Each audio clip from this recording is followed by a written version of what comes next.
My name is Angie Welsh. I live in Minersville, PA, and work at Alpa's Wellness. I have 2 adult daughters. I grew up going to church on Sunday mornings. I knew who Jesus was, knew he loved me, and I knew the difference between right and wrong. I got baptized when I was 14 years old and was part of the youth group at church. But I did these things because I desperately wanted to fit in, not because I understood or agreed with them. I experienced trauma as a child that did not come to light until I was a teenager and disclosed what had happened. Alcoholism was prevalent in my family and played a part in my childhood. I lost my way in high school and became part of the wrong crowd. I drank to fit in, drank to forget, and drank to rebel. Alcohol turned to drugs, and I really lost my way. I got married and had 2 daughters, who I love with all my heart. During the marriage, I was able to focus on my daughters and be a good mother, but at the time, my husband also suffered from addiction. Unfortunately, the marriage did not survive, and when we got divorced, my addiction grew out of control. I tried to hide it. I was able to function, barely.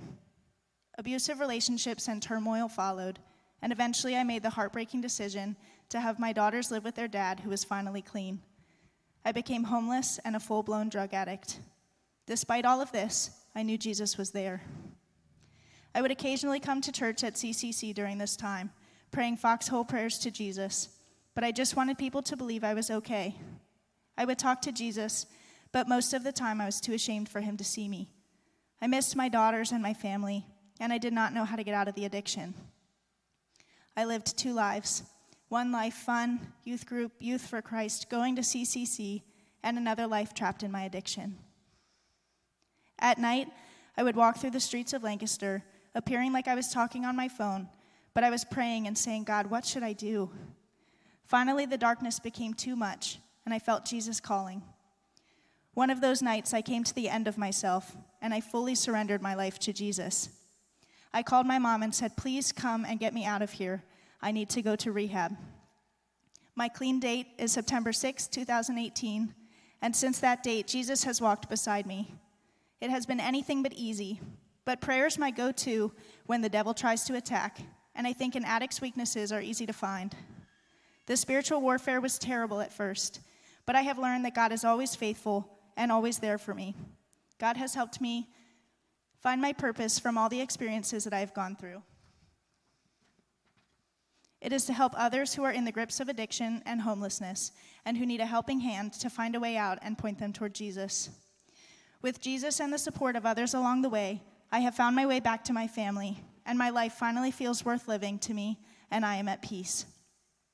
CCC has been here with me through all of it.